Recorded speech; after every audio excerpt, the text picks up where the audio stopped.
బాలయ్య కన్నెర్ర చేస్తే కార్లే గాలిలకు లేస్తాయి, 100 స్పీడ్తో వచ్చే ట్రైన్లే సడన్ బ్రేకులు వేసుకుంటాయి. అసొంటిది అభిమానుల లెక్కన బాలయ్య మీద ఉన్న బమలతోని దగ్గరికి వస్తుంటే ఏ తీరుగా దడదడలాడిచ్చిండో చూడుండ్రి.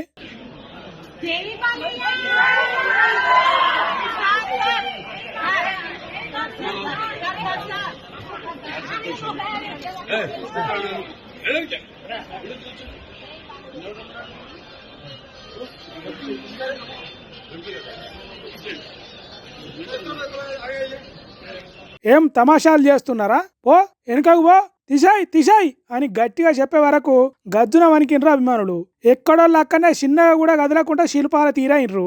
తర్వాత సార్ సార్ సెల్ఫీలు తీసుకుంటాం సార్ అని ఆడోళ్ళు అడిగితే వాళ్లకు ఫోటోలు దిగే ఛాన్స్ ఇచ్చిండు. అప్పటిదాకా కూల్గా ఉన్న బాలయ్య బాబు తర్వాత